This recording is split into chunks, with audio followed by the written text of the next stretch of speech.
All right, so this is Juno, and Juno's Justin is a technical environment artist, textures, shaders, materials in Union City. Some materials here. So technical environment artist. I wonder if Justin's working somewhere. Doesn't look. Maybe it just isn't posted yet. But okay, so this might be a little quick. But so if you want to get into texture, shaders, and materials, I think with character stuff, portrait steady, real time portrait with an emphasis on age, ethnicity, and high frequency detail, base mesh, unbaked maps are from and purchase photo scan. So it's really like trying to understand skin shaders in that sense. I imagine. I'm not a character artist, so we won't go too deep into this, but I think this can be pretty valuable if you're really showing an understanding of, like, especially with this type of what is it? This type of pigment, and getting that correct. That's I don't even know where to begin with that because I'm not a character artist, right? But I think it would be really important to truly understand what it takes to make the skin look correct. Man, those eyes are like penetrating. Like they feel a bit like they're floating as well. But this is also 2 years old, so we'll jump back here and we'll start going through your materials. So it looks like the first one was 8 months ago. Let's see. These are changed in order at all. Sorry, I'm gonna just hop through these. 8. This is a year ago. 5 months ago. 7. Okay, so they are rearranged depending on the order that you had chose. Yeah, character head unwraps are always kind of goofy looking, aren't they? So with these types of material studies, they're very stylized, right? And it looks like a lot of your materials, minus the most recent one, are quite stylized. This looks like it's, oh, this is so weird. There we go. This looks like it's starting to go into more of the semi-stylized, but more realistic. Oh, this is cool. Being able to change the attributes of it. Oh, that's really nice.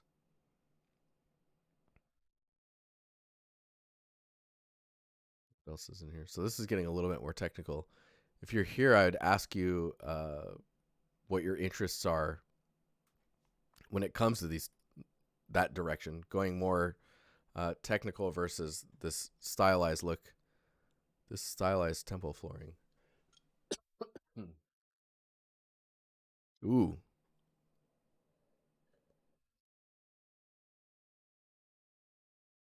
oh, this is cool. This is a lot of control for breaking up the surfaces. It's really interesting because I see this type of stuff, and Ben's in chat. He might have something to say on it. Um, I can never tell how useful exposed parameters are when it comes to like production standpoint type of thing, right? It's like maybe you want to author the texture in a certain level, but a lot of that blending I would expect you would do in the engine, right? With like painting to get the variety in the scene. Um, but maybe if you've got a director saying, "Hey, I want more grass between the tiles overall," it's like that's, I guess, when you would have the slider turn up a bit more to get more grass between the zones. It's true, Eric. When Ben's here in chat, it's like 2 portfolio reviews in one. Seeing this, like, this is pretty cool. I think this is more relevant on terrain, just because like with terrain you have the vertices to do this stuff.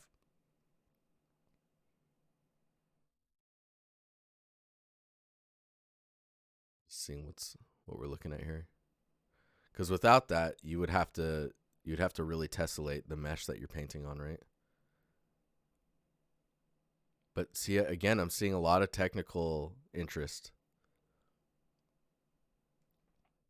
Oh, super nice. Yeah, this is really cool as well. See, and I think this is great. Seeing someone use ZBrush and combining it with Designer to create all of their materials, it just, oh, that's sick. It just really shows like what you can do if you don't limit yourself to just like, oh, it's a designer only, like substance only. I'm glad that I wouldn't say it was a fad, but I guess that mindset has gone away.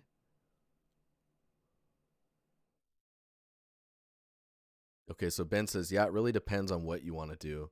But for games, you always export textures, so exposing parameters is only useful to extend the reuse of the material. So it tends to be more along the lines of a small tool and nodes rather than materials. It's okay, we have nanite now. No more polycounts. Also, no more vertex color on nanite, right? Can you have vertex colors on nanite? I don't know. Are those vertices anymore? With that said, you should still be building your graphs as though you were exposing parameters. A single slider to control how stones are is still useful. Yeah, definitely. Because I mean, when it comes to like that feedback and like iteration, if you need sidewalks and then they're like, okay, we need a version of that sidewalk that's more cracked. If you'd built it that way, you can add those cracks in there, export that out, and now you've got two variations of the same sidewalk that you can then blend between, right, Ben? I think that's what you're telling us. But yeah, this is really cool. Uh, and then I guess you got the Fortnite booth. You've got the Sniper's Den interior. So this is a year ago. So what I would say with this scene, when you look at how this is detailed out, the scene is really difficult to read because everything is kind of is like evenly lit, and the stuff that's actually up front is maybe even darker than the rest of the scene. So like all the stuff that's happening in the background there, like you don't necessarily need all of these windows opened up in the back. Or if you wanted to imply that the windows are there, you could like board them up but have one or two boards removed. And then you still get the light coming through, but that would allow for the whole background there to become much darker, which then brings everything in front of you more forward in your vision, right? If I had the time, I would just like select all of these windows and this whole back area and just like darken that whole backspace and just see what it looks like. But I don't want to I don't want to burn all of our time sitting there masking stuff. But I think you get the point. The other thing is with the wall here. This looks like it's vertex painted to blend between two different materials. Let's see what we've got here. Yeah, this looks like vertex painting. The vertex paint I was going to say on this wall, you want to think about where the peeling or damage is going to happen and kind of anchor around that, right? So like maybe where you've got tension points where it's like the sharp edges around the window, that's where like the stucco or whatever is peeling off. Maybe this is paint on top of the brick. That maybe it starts to give away there. Or like under the window, there's a little bit of a water leak. Water gets under the window frame and then drips down the wall. Over time, that area is going to damage much faster than the rest of the wall, right? So all of this kind of damage exposing the brick or discoloring the wall is going to be influenced around the areas that you would expect it to be versus like just painting it here and patching it in certain areas. Is also a really good way to hide these seams here. Like you can see when you use the lighter material up here, you don't see the edge as much. Whereas in the darker area, you see it quite a bit. So in reality, I think I would actually paint this lighter stuff around the whole top of the area just to hide that whole seam. Either that or add some modeling there to kind of break up that edge. The scene is quite interesting. And seeing like the table laid out like this and you're sitting on it like that, you lay down, it's pretty cool. When it comes to scale on stuff, it's a little hard to tell, mainly because of the wideness of the lens. Like that, the telephone looks pretty big, but I think it's because it's at the edge of the screenshot. And the height of this table, I'd be curious to see like a chair. Like, why isn't there a chair here, you know? Like if this person's spending so much time waiting for the moment, right? And then they also have all of these cans here, they would totally be sitting on something. I This is great storytelling. I didn't even pick up on that actually. The guitar case that actually holds the rifle is right there. Super cool. I almost wonder if that would be here, because then you get it in the light and you really like expose it. Hey Remy, have a good one, man. Thanks for hanging out. Uh, yeah, what the sun is casting like this. Yeah, it's almost 2 o'clock. 2 o'clock sun. Looks like it. You want to get really hardcore, you can start blueprinting a what is it, a clock to the sun position to know like the time of day. We get kind of crazy with it. But overall, it's pretty cool. It is just very warm, right? If you can think about like, we go into Photoshop here. Now let's just delete this. We'll invert that. We'll just look at this image really fast. So I've been using actually the camera raw filter a lot lately, because when you can turn the temperature down, and you can see what happens to stuff, and you can change tints and exposure and whatnot. Kind of makes me curious on like how some of this looks. Shadows, you boost those up, but then let's see, saturation as well. So you can see I'm bringing in some like colder values. So if you do that and then paste the warm one on top, and we'll just invert this one. You can think about like all of the colder values are gonna be like up higher.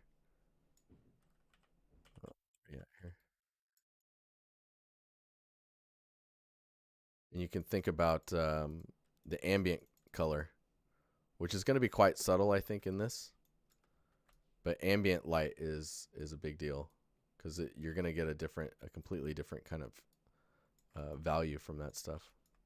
Still feel like this is kind of, there we go. Basically, where you're not getting much bounce light, it's going to just be the color of the sky coming through. And you can get some more variety, like see here. You can get more variety on surfaces that aren't directly lit by the sun, are going to just have a colder or a cooler value on them. Cooler color rather.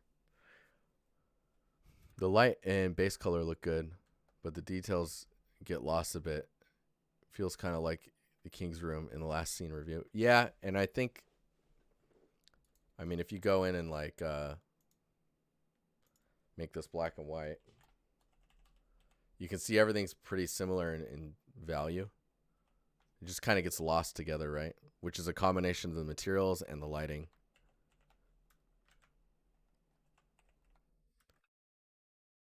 But yeah, there's that. Ooh, hang on. I'm a big fan of these breakdowns. I like to see like how everything is kind of placed out. Yeah, seeing like I look at the colors and I think they're pretty okay.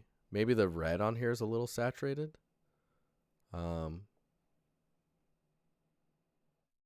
That's really interesting. See, and then this stuff is all built with trim sheets. That's really cool. Yeah, it's probably post processing and like just a lighting pass that's needed. See how everything is so warm? Just needs some variety in there. Because that's the other thing, I guess, as well, right? When you introduce this like warm yellow color, it basically wipes out all color, and you're kind of left with value more often than not. That's why when I was moving the warmth or the temperature down, there wasn't a lot to play with, so everything just kind of went down at the same rate, and nothing really separated from itself.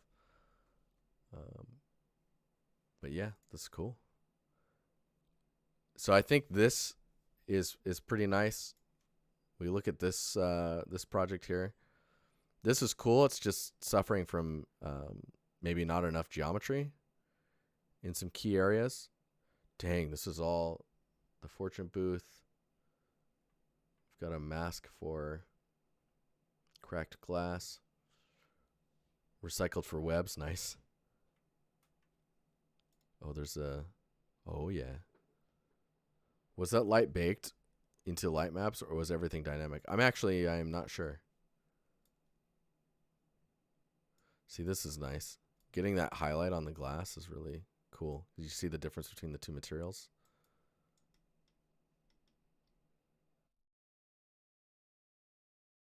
And this is awesome. It just feels like it needs a it's interesting. Like when I look at it from here, this is really strong. But when I look at it from this image, it just doesn't, I don't know, it's not popping out to me as much.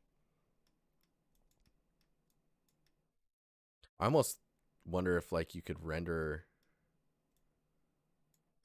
a high res tall shot like this where it's like this way. Like if that was super high res, that could look pretty cool cuz then you're really like leaning into the height and you don't have all the negative space.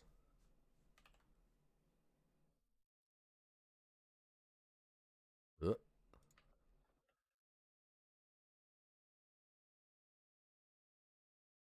It feels like it's missing something. What is it?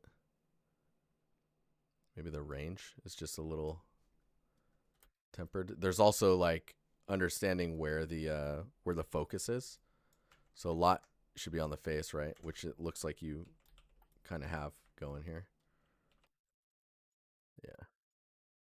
Yeah, so if that was popped up a bit and then maybe popping this forward. And I think getting a light angle that really shows the glass off on the ground would be pretty cool. Because now that you have that, you could probably do the blur, Gaussian blur, my classic blur trick. Screen, mask it, invert. Let's pop it where we expect it. Hello. Ooh, yes. Thank you. Ooh, yes. Ooh, yes. Yeah, getting some movement on the character would be really nice as well. Definitely.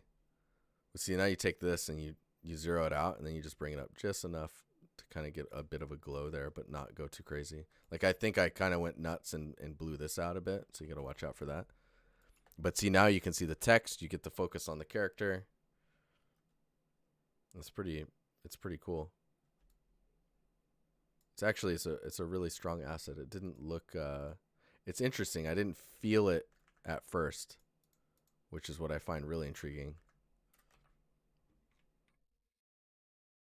A little bit of particles could be pretty cool. Some like little dust. Yeah, totally ghost. Like little floaty bits. It's like whimsical dust, if you want to call it that. Magic, magic dust. Um, but yeah, I really like the details up here as well. Man, it really makes me wish like things were kind of swinging and moving a bit. Even if he was just sitting there breathing, and then the eye is dangling a little bit, and he's just not reacting to you because you're not close enough yet. Oh man, super cool. It's a cool asset.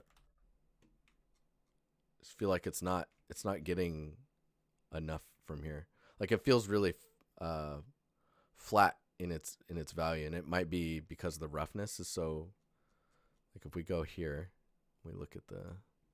Just want to see what the gloss is at. So everything's relatively similar, and for some reason it becomes more glossy up here. Getting the gloss separation between all of the elements would be really good. And like thinking about where dust builds up and whatnot, that'd be nice. So you're doing a little bit of it down here, but pushing that further would be good. But yeah, I don't have too much else to say on the work. Everything looks pretty interesting. That is terrifying. They just keep coming out of the top there. Oh my god. Wow. I don't know. I don't know what to say. The teeth I feel like are happening on the surface versus like embedded inside of the flesh, right? And the like gums being over the teeth. So that's something to keep in mind. But it's pretty cool and disturbing.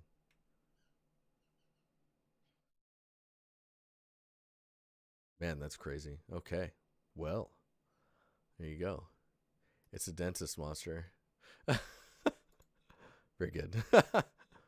Oh, this is kind of cool. Yeah, and again, it looks like you're going for like reuse and lots of like control with. Oh man, that's cool.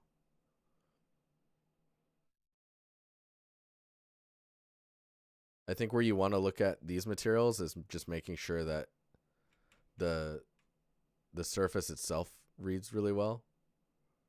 Like right now, it doesn't really like that's snow, but it has some weird dips in it where the value looked strange and the color felt a little off.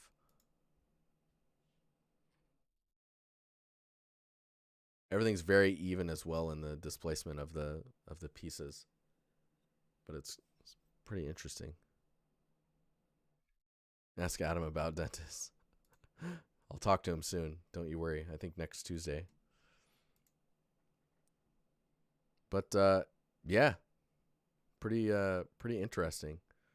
I think I'm gonna get to the next one because I don't know if the next one was around. It was Lucas. I don't know if Lucas is in chat. Because Lucas was excited about coming on as well. Yeah, there you are. Okay. I don't want to leave you waiting. But Justin, thanks for submitting a portfolio. Hopefully, any of the comments that I had given and talked about and edited stuff is helpful. And thanks for submitting your portfolio.